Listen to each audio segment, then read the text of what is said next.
as I go through this process and I begin re-querying off tarot, I've come back to the idea of needing to differentiate between taste and preference. There may be a much more sort of eloquent way of putting it. There may be more an accurate way of stating this. I'm kind of taking more of an abstract idea and trying to convey it here. So you'll forgive me if I didn't choose the right words for this. But what I'm talking about is the difference between recognizing someone just not liking a certain preference and the difference between someone not liking your work because it's just objectively not good, or as close to objectively not good, as one can maybe define it. I'll give you an example. Some people, if you gave them, all right, do you want chocolate or vanilla, right? Some people are going to choose vanilla or chocolate. But if I say, all right, chocolate or vomit, right? Everyone's choosing the chocolate over vomit, right? If I gave you the choices of all right, ice cream flavors, chocolate or vanilla, people will choose one or the other, or chocolate and vomit. Obviously, you're choosing the chocolate every time in that second scenario, right? It's the same thing with your work, in that you submit something off to a potential agent, maybe they just don't like it, right? It's a preference thing. I don't like these type of stories. They're not what catches my attention. They're not something that I think the market particularly likes, which does play a factor. I prefer not these sort of stories. In that case, obviously you should keep querying, right? You should keep pursuing and going forward, because your story basically will appeal to someone, right? If someone doesn't like chocolate and prefers vanilla, right? Eventually you'll probably find somebody who actually does like chocolate ice cream over vanilla, and they'll buy it, right? Someone will eventually find your story in your genre, and they will pick it up, hopefully.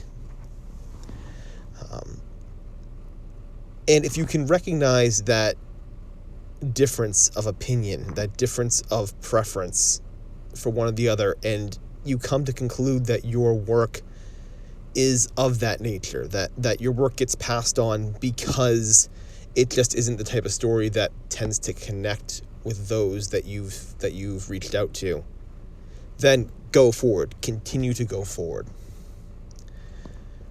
But there's another side to that. There is the chocolate or the dog vomit, right? Which is very simply, if you send your story off and it's not a preference, but just that your story is vomit. It's just not good at all. You just don't have the skill yet to write a good story, or the story you wrote just is not particularly good. It lacks in a lot of areas. It's hard for people to engage in it. It's hard for people to become absorbed in it. It's riddled with mistakes and errors and all that stuff. Then, in that case, you need to either throw that project out and start anew, or fix it.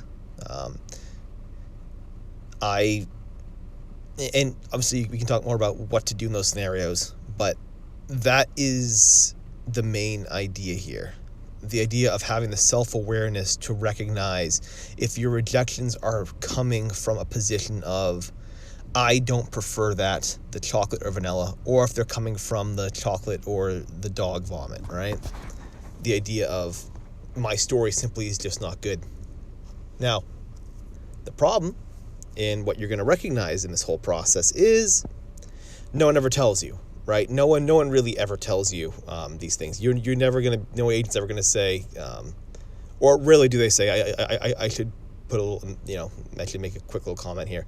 Occasionally an agent will just say to you, and I've got these emails saying, hey, thanks for saying this. Unfortunately, I just don't think I'm a right fit for it, or something like that.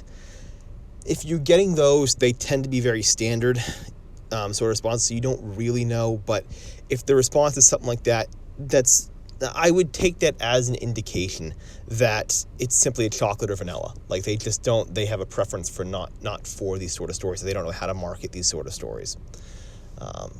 But generally speaking, you are not going to know.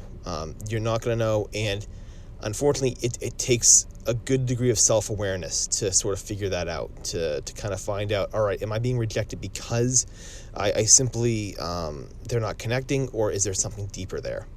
Yeah. You're never going to know. It's you have to figure it out for yourself and really, really, really try and discover that. If I could offer some way of figuring it out, there could be indicators, right? If you're not hearing back at all, if you're simply not getting any responses, if you're submitting to critique groups and they are all giving you, they continually basically are pointing out flaws in your work and you're not getting too much praise for it. If you've not been at this process for a long time, if you've been doing it for only a few years, if this is only, this is the first novel, the second novel, third novel that you've worked on, those could be indications that maybe you just are not at that level yet. Either your prose is lacking, or your ability to, your understanding of storytelling and fundamentals and the sort of plot structure and arc structure and all that stuff, maybe that's off. There may be something that you're lacking, something fundamentally that you're lacking. And this is often why people tend to go to universities, right? This is why people go to MFA programs, because the idea is, if I go to an MFA program and train under, published authors, well, at least they'll be able to tell me, hey, is my work crap, or is it, or has it just been preference the whole time, and I can make sort of corrections and improve my writing. So that way my rejections are just simply a matter of taste, and I can sort of maybe continue with the process and try to find the right home. And so it takes self-awareness. You have to figure that out for yourself.